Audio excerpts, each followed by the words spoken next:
नमस्कार साथियों, नाउन का टॉपिक हम पढ़ चुके थे। उम्मीद करता हूँ आपको अच्छा भी लगा होगा। मैं Rohan Singh, senior teacher English, आपसे उम्मीद करता हूँ कि आप इस वीडियो को पूरा देखेंगे और वीडियो पसंद आ रहे पर चैनल को सब्सक्राइब करेंगे। नाउन पढ़ चुके हैं हम। इसमें अगला टॉपिक है पजेसिव केस। अच्छा, नाउन की ही प्रॉपर्टी होती हैं। एक होता है नंबर, जो कि वचन होते हैं, उसमें सिंगुलर और प्लूरल, सिंगुलर नंबर और प्लूरल नंबर। एक होता है जेंडर, मैस्कुलिन, फेमिनाइन, न्यूटर और कॉमन जेंडर। इसके बाद अगला टॉपिक आता है केस। तो देखिए, अब हम यहाँ केस पढ़ने वाले हैं, जो काफ़ी इम्पोर्टेंट टॉपिक है। इसमें से हर कंपटीशन में एक दो क्वेश्चन आते हैं।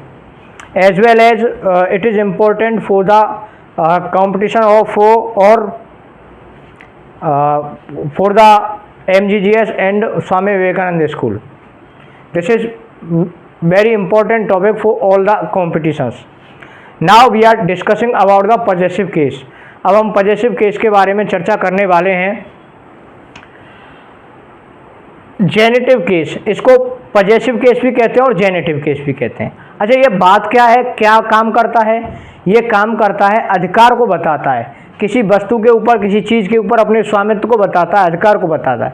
जब हम अधिकार की बात करते हैं तो हम पजेसिव केस का उपयोग करते हैं।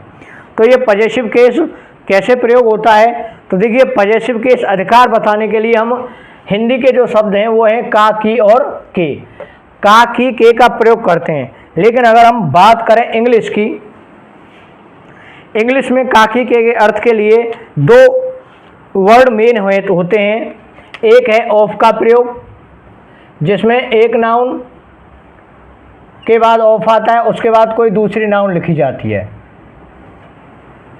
मोहन का भाई, मोहन का भाई, the brother of Mohan, brother of Mohan. Anuj की किताब, the book of Anuj, the book of Anuj. कैसे लिखेंगे? द बुक,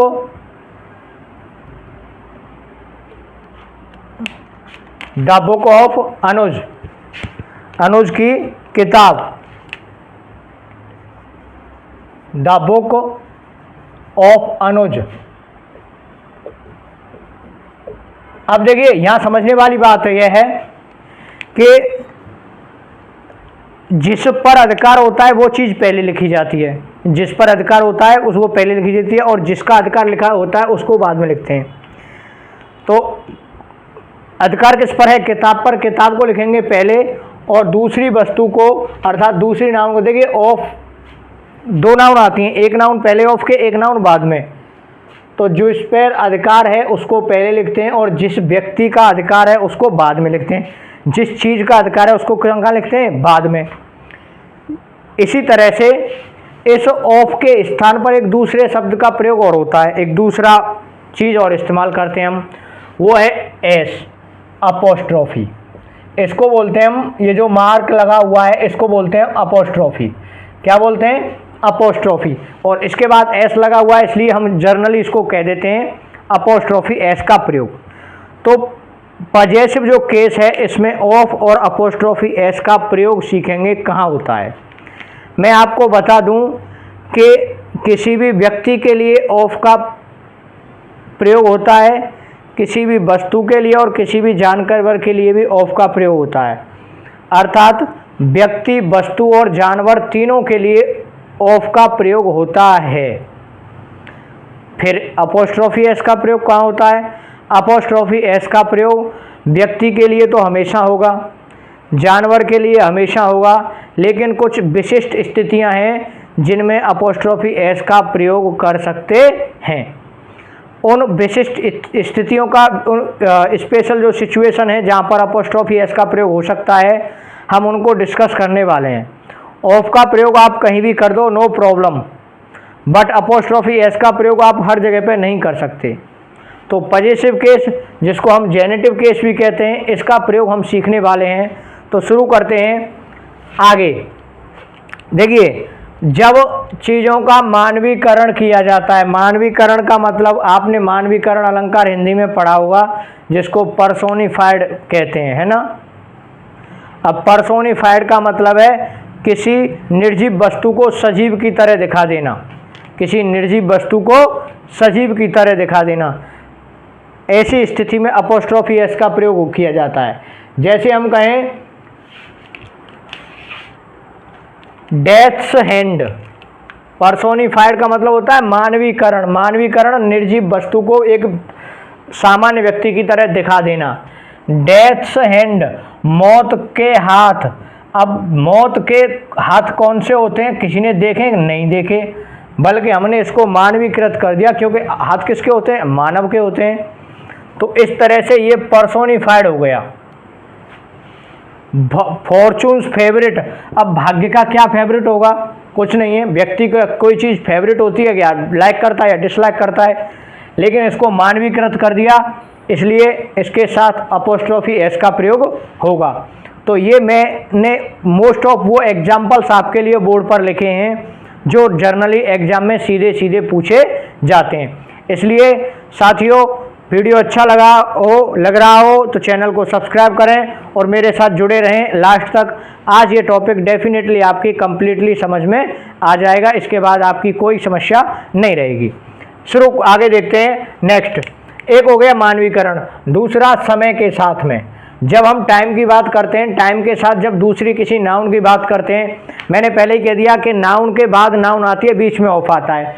अब हमें ऑफ की जगह पर किसका प्रयोग करना है, अपोस्ट्रोफी एस का। अब अपोस्ट्रोफी एस का जब प्रयोग किया जाता है ना, तो जिसका संबंध होता है उसको पहले लिखते हैं। जैसे रमेश का संबंध पुस्तक से है तो रमेश को पहले, उसके बाद अपोस्ट्रोफी एस, उसके बाद बुक।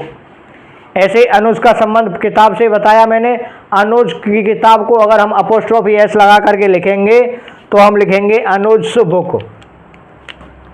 जैसे किरण की बुक है तो किरणस बुक, किरण की किताब। अंकित का मोबाइल है तो अंकित्स मोबाइल। दोनों में यही डिफरेंस है, जब वस्तु के साथ प्रयोग करते हैं ऑफ के साथ प्रयोग करते हैं तो वस्तु को पहले लिखते हैं या जिससे संबंध होता है उसको पहले लिखते हैं, और अपोस्ट्रोफी के साथ प्रयोग करते हैं तो पहले वो चीज़ आएगी जिसका अधिकार है, तो अधिकार जिसका है उसको पहले लिखते हैं। ठीक है, आगे समझते हैं। फिर बात करते हैं हम समय की। समय की बात करते हैं तो देखिए, ए मोमेंट्स वेट, एक क्षण का इंतजार। मोमेंट क्षण टाइम होता है ना, ऐसे ही ए वीक्स हॉलीडे, एक सप्ताह की छुट्टी। एक सप्ताह क्या है, समय है, एक सप्ताह की छुट्टी। ऐसे ही 1 आवर्स एग्जाम, 1 घंटे का पेपर, ये समय है, तो समय के साथ अपोस्ट्रोफी एस का प्रयोग किया जाता है। हमारा नियम यह है कि where is the apostrophe usages, apostrophe S का प्रयोग कहाँ किया जाता है, this is usages for the time. Next one, आगे बात करता है वो, ऐसे ही देखो फोर्टनाइट। फोर्टनाइट क्या होता है, पखवाड़ा होता है, 15 दिन की डिटेल, फोर्टनाइट्स डिटेल, 15 दिन का विवरण। ऐसे ही 5 डेज वीक, 5 दिन का सप्ताह। अब 5 डे वीक कहाँ होता है, ऑफिस में होता है जनरली। अब इसमें देखिए ये शब्द प्लूरल था तो इसमें सिर्फ अपोस्ट्रोफी आया है, एस क्यों नहीं आया, इसका कारण ये है, ये हिसिंग साउंड वाले वर्ड हैं। जब कोई शब्द पहले से प्लूरल हो या ऐसा शब्द, ध्यान देना, ऐसा शब्द जिसके अंत में पहले से एस लगा हुआ हो या जिसका उच्चारण करके आ रहा हो, इसको हम हिसिंग साउंड कहते हैं ना। जिसका उच्चारण बोलने में नहीं आता उसके साथ उसको हिसिंग साउंड कहते हैं, और हिसिंग साउंड के साथ में सिर्फ अपोस्ट्रोफी का प्रयोग होता है। किसका प्रयोग होता है, अपोस्ट्रोफी का प्रयोग। इसके एग्जाम्पल आगे और बताऊंगा मैं आपको। तो हिसिंग साउंड के साथ जिसमें अतिरिक्त एस का उच्चारण नहीं आ पाता उसके साथ सिर्फ अपोस्ट्रोफी लगाते हैं। नेक्स्ट वन, ऐसे ही दूरी बताने के लिए जैसे ए स्टोन्स थ्रो, ए स्टोन्स थ्रो, एक स्टोन के दूरी पर। एक स्टोन की दूरी का मतलब क्या होता है साथियों, एक स्टोन की दूरी का मतलब यह है कि जितनी दूर हम एक पत्थर फेंक सकते हैं, अर्थात कुछ ही दूर, इसका मतलब होता है कुछ ही दूर। नेक्स्ट, वजन बताने की बात और करता है ये कि वजन के साथ में जब वजन होगा ना, तो वजन की बात करते हैं तब हम अपोस्ट्रोफी एस का प्रयोग करते हैं। जैसे 8 टन वेट, 1 टन वजन, 1 क्विंटल वजन की बात करेंगे तो 1 quintals weight, 1 ton weight, 1 quintals weight, 1 kilogram weight, इस प्रकार से। तो वेट जो शब्द होता है उसके साथ अपोस्ट्रोफी का प्रयोग किया जाता है। नेक्स्ट वन, हम बात करते हैं मूल्य की।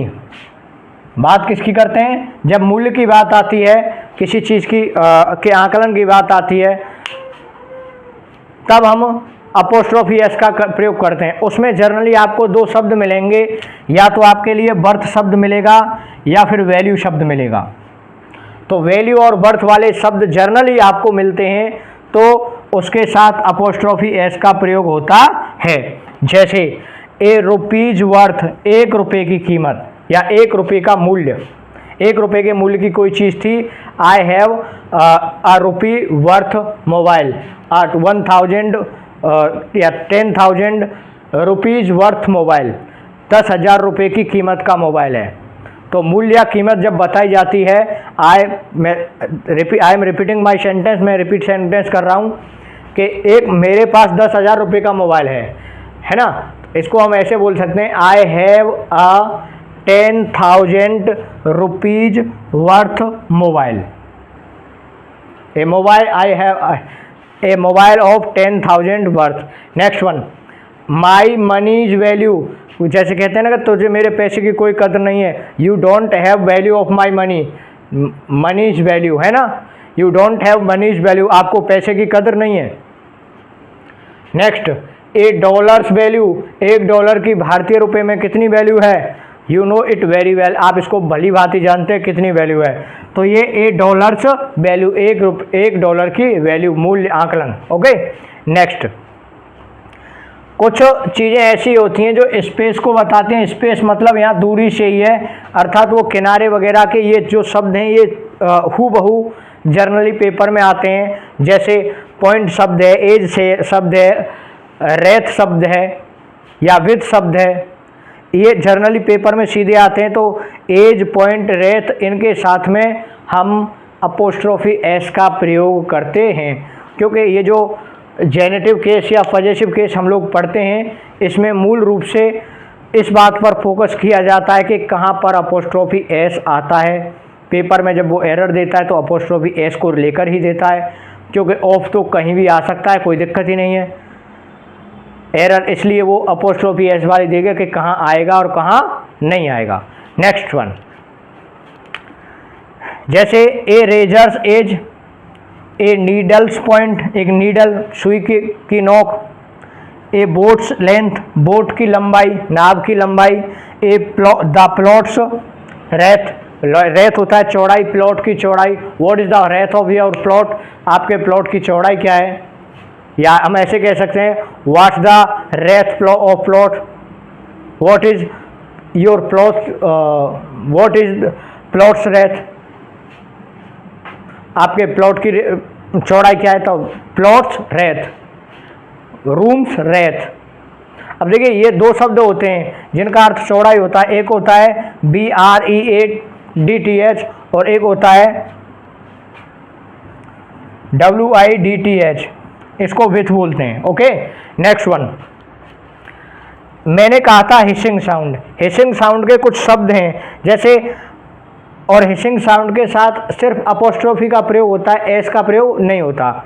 जैसे ये है वीनस, इसमें पहले से एस आ रहा है तो इसका मतलब हम अलग से दोबारा एस नहीं लगाएंगे, क्योंकि वीनस ऐसे बोल नहीं पाते।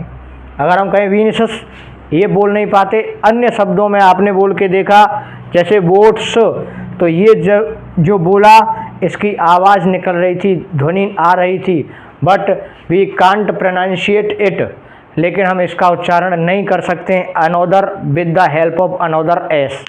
नेक्स्ट, जैसे Venus beauty, James hat, James का टोपी हैट। ऐसे ही हीट्स, ये एक पोएट है, कवि है, उसकी कविता की बात हो रही है, हीट्स के कविता, हीट्स पोएम। तो यहाँ पर इसके बाद में सिर्फ अपोस्ट्रोफी लगा दिया। इससे हमें पता चल जाता है कि ये अधिकार है इस व्यक्ति का इस वस्तु के ऊपर। ओके, इस व्यक्ति का इस वस्तु के ऊपर। अलग से अपोस्ट्रोफी एस इसलिए नहीं लगाया क्योंकि इसकी आवाज़ नहीं आती है। नेक्स्ट, कुछ कंपाउंड नाउन होती हैं, है ना, और जब कंपाउंड नाउन आती है ना आपके लिए, तो कंपाउंड नाउन के अंतिम शब्द में हम अपोस्ट्रोफी एस लगाते हैं। कहाँ लगाते हैं अपोस्ट्रोफी एस? अंतिम शब्द में। लिसन टू मी, ध्यान से सुनिए मेरी बात। अच्छी लग रही हो तो चैनल को सब्सक्राइब जरूर करें।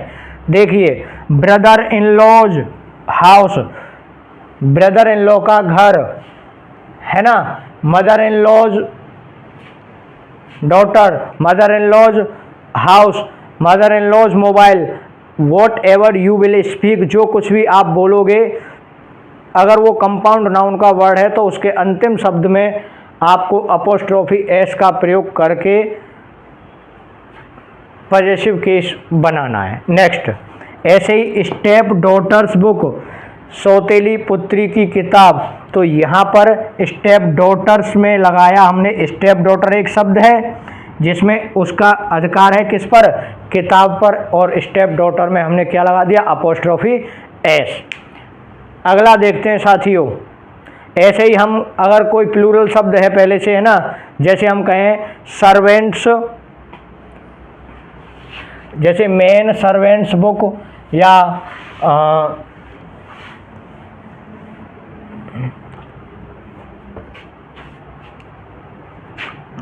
My friends car. अब देखिए, जब कोई शब्द पहले से ही प्लूरल है, यहाँ हिसिंग साउंड आ रही है, तो अपोस्ट्रोफी एस, अपोस्ट्रोफी का प्रयोग होगा, एस का प्रयोग नहीं होगा। लेकिन ये शब्द प्लूरल है जैसे मैन, अब आपको इसमें अपोस्ट्रोफी एस का प्रयोग करना है तो आप इसमें अपोस्ट्रोफी एस का प्रयोग बड़े आराम से कर सकते हैं। ओके, तो प्लूरल शब्द के साथ भी आप अपोस्ट्रोफी एस बड़े आराम से लगा सकते हैं, कोई दिक्कत नहीं है। नेक्स्ट वन,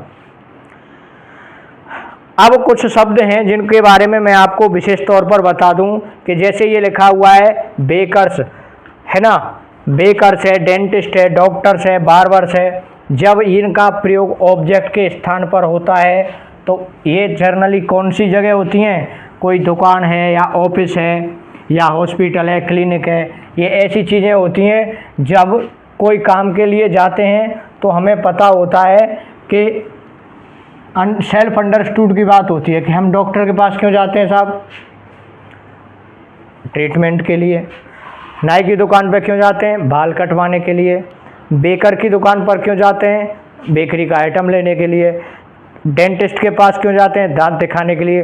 तो ये जो चीज़ है ना सेल्फ अंडरस्टूड वाली, इनके साथ में उस शब्द का इस्तेमाल करना आवश्यक नहीं होता। जैसे मैं आपको उदाहरण देके बताता हूँ,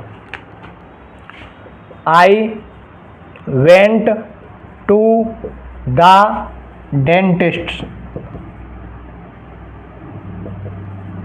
यस्टरडे।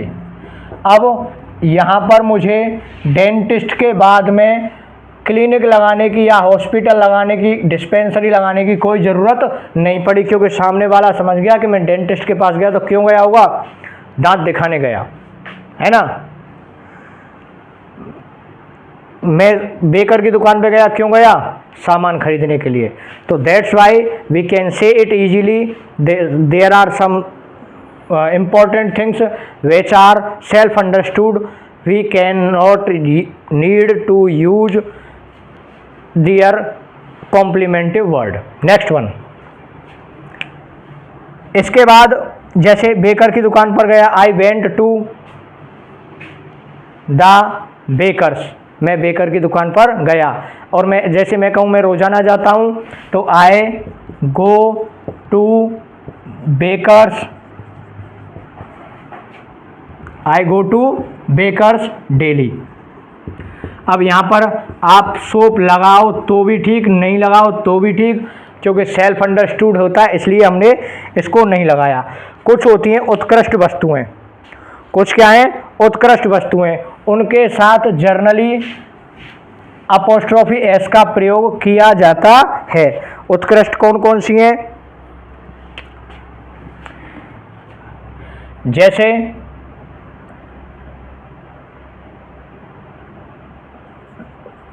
सनशाइन, सूर्य की चमक, उत्कृष्ट है। अर्थ्स मूवमेंट, उत्कृष्ट है। उत्कृष्ट के साथ साथ हम इसको ये भी कह सकते हैं कि कुछ स्टार्स की अगर हम बात करें, वो जैसे स्वर्ग का घर है या स्वर्ग का सिंहासन, हेवंस थ्रोन, हेवंस थ्रोन, स्वर्ग का सिंहासन, तो ये उत्कृष्ट चीज़ है। और जब किसी भी हम उत्कृष्ट चीज़ की बात करते हैं, विशिष्ट चीज़ की बात करते हैं, तो अपोस्ट्रोफी एस का प्रयोग होता है। देखिए अब आगे बात करते हैं कि इसमें जेनेटिव केस और पजेसिव केस जो है, जेनेटिव केस या पजेसिव केस, इसमें कौन कौन सी एरर्स आती हैं, अर्थात क्वेश्चन किस प्रकार से आता है। देखिए जहाँ तक संभावना रहती है इसमें से क्वेश्चन की, तो वो एरर के रूप में पूछता है। एरर मतलब गलती, क्या गलती है, कोई आपके लिए सेंटेंस आएगा और उसमें से आपको गलती छांट करके देनी है। अब उस एरर को वो 3 या 4 भाग में डिवाइड करता है इस प्रकार से, ए, बी और सी, और चौथा ऑप्शन अगर हो सकता है तो डी, और इसमें लिख करके देता है नो एरर, नो एरर। अब हर सेक्शन में की बात करता है कि कौन से सेक्शन में एरर है। तो देखिए एक शुरू से देखते हैं इसको, बाकी को। ही सेड, उसने कहा, इट वॉज, इट के साथ वॉज आता है, कोई एरर नहीं है क्योंकि इट सिंगुलर है और वॉज सिंगुलर है। द मैन्युफैक्चरर रेस्पॉन्सिबिलिटी, मैन्युफैक्चरर उत्पादक या बनाने वाले की क्या है, जिम्मेदारी। अब हम जब बोलते हैं तो बनाने वाले की जिम्मेदारी, जब की शब्द आ रहा है लेकिन इसमें की का कोई वर्णन नहीं है, क्योंकि की बनाने के लिए या तो हम ऑफ का प्रयोग करते हैं या अपोस्ट्रोफी एस का प्रयोग। वस्तु या जानवर होता, वस्तु होती है तो ऑफ ही लगाएंगे हर हाल में, व्यक्ति होगा तो हम ऑफ या अपोस्ट्रोफी एस का प्रयोग करते हैं। अब यहाँ पर ऑफ आएगा नहीं, ऑफ क्यों नहीं आएगा, क्योंकि रेस्पॉन्सिबिलिटी शब्द पहले आता, जिसका अधिकार होता है वो बाद में आता है, और जिस पर अधिकार होता है वो बात पहले लिखी जाती है। कब, जब हम ऑफ लगाते हैं। तो यहाँ पर आएगा अपोस्ट्रोफी एस, यहाँ पर क्या लगाएंगे, अपोस्ट्रोफी एस। अब ये सेंटेंस बिल्कुल सही है। ओके, नेक्स्ट एग्जांपल देखते हैं। देखिए, my turban's colour is very attractive. अब यहाँ पर अब इसको हम डिवाइड करें, A section, B section, C section और डी सेक्शन। अब इसमें से आपको फाइंड आउट करना है which portion has problem, where is the mistake, आपको फाइंड आउट करनी है। जब आप इसमें देखोगे तो टर्बन, टर्बन क्या होता है, पगड़ी होती है, व्यक्ति है, वस्तु है, जानवर है, डेफिनेटली ये तो वस्तु है, इसमें अपोस्ट्रोफी एस लगा हुआ है। उसके बाद आगे कुछ ऐसा है नहीं, कोई गलती है नहीं, क्योंकि टर्बन एक है, पगड़ी एक है, तो इज आया ही हुआ है, वर्ब सिंगुलर आई है, सिंगुलर सब्जेक्ट के साथ सिंगुलर वर्ब आती है, वहाँ तो कोई दिक्कत नहीं है। लेकिन दिक्कत है टर्बन के साथ अपोस्ट्रोफी एस लगी हुई है, टर्बन कलर, जबकि ये टर्बन कलर ना लिख करके इसको ऐसे लिखते हम, अगर जेनेटिव या पॉजेसिव केस का प्रयोग करते तो the colour of my turban. कारण एक है, बड़ा आसान सा, क्योंकि ये वस्तु है और वस्तु के साथ अपोस्ट्रोफी एस का प्रयोग नहीं किया जाता है। तो इसको अगर हम सही करके लिखें तो सही करके लिखा जाएगा the colour of my turban. Next, the vitamin pills are always available at the chemist. Vitamin pills, vitamin की गोलियां ऑलवेज अवेलेबल, हमेशा उपलब्ध रहती हैं।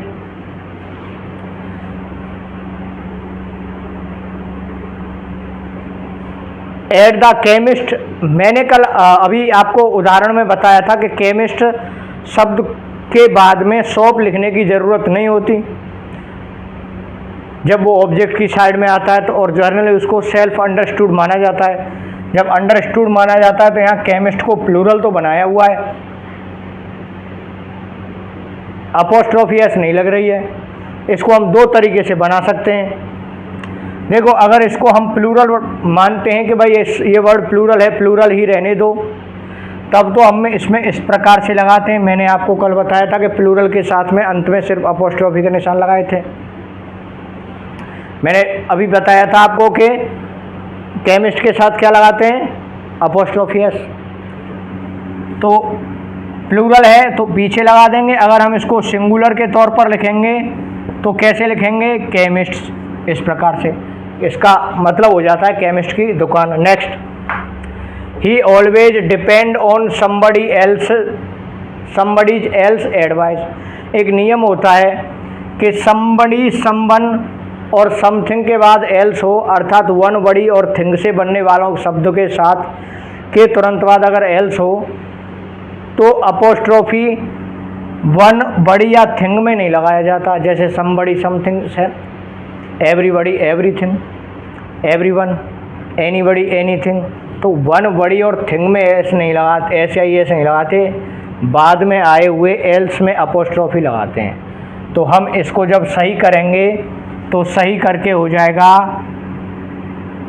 क्या हो जाएगा, समबडी एल्सिस। क्या हो जाएगा, somebody else's advice. Next, I always understood A 100 rupee value. अभी हमने देखा कि वैल्यू की बात होती है, वर्थ की बात होती है, वेट की बात होती है, डिस्टेंस की बात होती है, पॉइंट की बात होती है या एज की बात होती है, तो हम क्या अपोस्ट्रोफी एस लगाते हैं। यहाँ पर सब कुछ सही है, लेकिन रुपी के बाद वैल्यू शब्द आया है तो इसमें अपोस्ट्रोफी एस का प्रयोग होगा।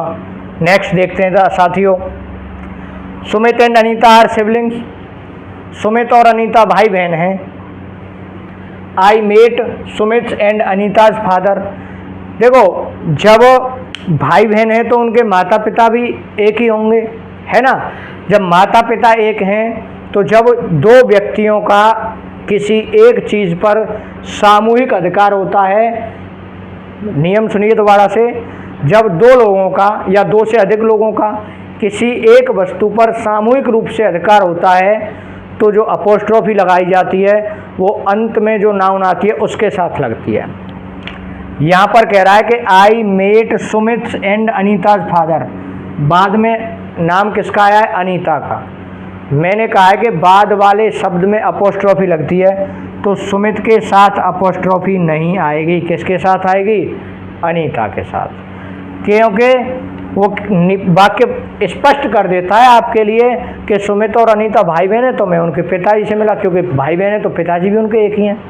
Next, Arun and Vivek are my friends. Arun and Vivek's father worked here. Arun और विवेक मेरे दोस्त हैं, उनके पिताजी यहाँ काम करते हैं। अब दोस्त दो लोग हैं, इसमें ये नहीं पता कि वो सगे भाई हैं या नहीं हैं। जब वो सगे भाई के बारे में कोई स्पष्टीकरण नहीं है तो हम दो अलग अलग लोग मानते हैं, दो दोस्त हैं जो अलग अलग माता पिता के हैं। ऐसी कंडीशन में जब दो लोगों की बात हो जिनका सामूहिक अधिकार ना हो और दो लोगों की बात हो रही हो तो प्रत्येक में हम अपोस्ट्रोफी एस लगाते हैं, हर एक में अपोस्ट्रोफी एस लगेगी। Next example, where is my bikes की। अब देखिए, वेयर इज माई बाइक्स की, मेरी बाइक की चाबी कहाँ है। बाइक क्या है भाई साहब, वस्तु है, वस्तु के साथ अपोस्ट्रोफी एस नहीं लगाते। अगर हम इसका सही जवाब लिखेंगे तो ऐसे लिखेंगे, the key of my bike, the key of my bike. अच्छा, एक ऐसे ही उदाहरण और समझिए। अगर हम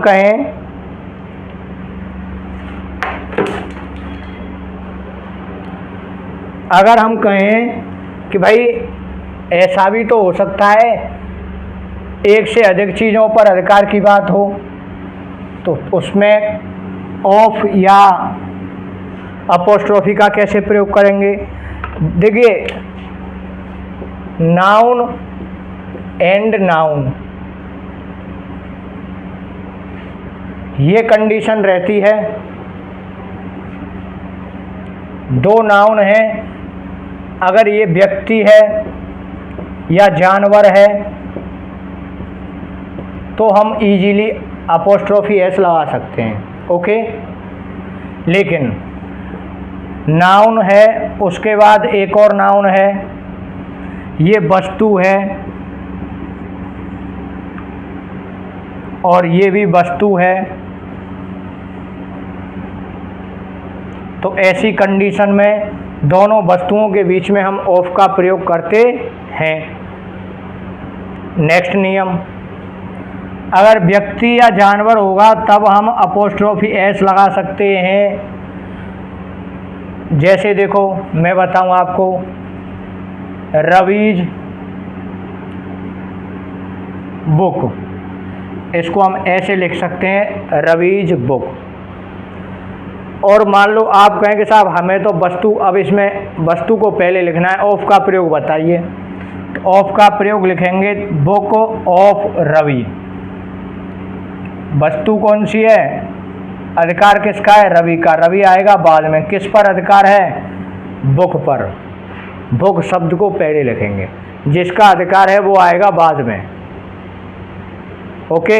नेक्स्ट, दो नाउन हैं, जैसे ये था चाबी, एक है की और एक है बाइक, इनमें अपोस्ट्रोफी या ऑफ का प्रयोग कैसे होगा। तो साथियों, बाइक की चाबी है इसलिए ऑफ लगाएंगे, क्योंकि बाइक वस्तु है और चाबी भी वस्तु है। जो चीज़ है वो पहले और जिसकी है वो बाद में, जिसका अधिकार है उसको बाद में लिखते हैं, ऑफ के बाद। नेक्स्ट, अब देखिए, बाइक की चाबी है, तीसरा नियम समझिए इसी में। मान लो ये तो दो नाउन थी, अगर नाउन आपके पास हो तीन, जिसमें एक व्यक्ति हो और दो वस्तु हो, तो कैसे लिखेंगे, नाउन, नाउन और नाउन। ये व्यक्ति है, दो चीज़ वस्तु हैं, हम इसको लिखेंगे की ऑफ बाइक ऑफ रवि, या फिर हम ऐसे लिख सकते हैं, the key of Ravi's bike, Ravi's bike.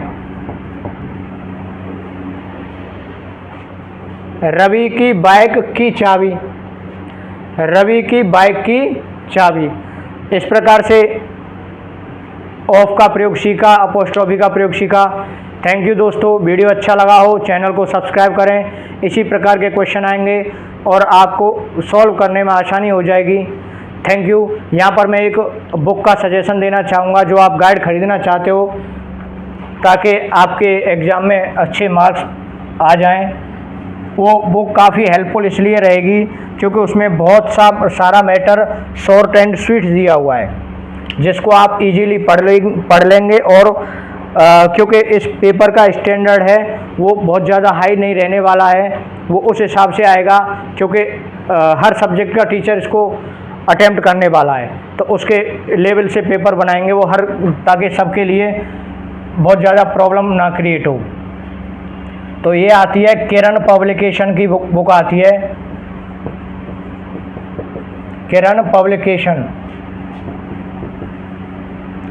Common error के नाम से, कॉमन एरर। अगर आप इसमें देखेंगे तो इसमें एंग्लो हिंदी लिखा हुआ है, एंग्लो हिंदी या ऐसा कुछ लिखा हुआ है।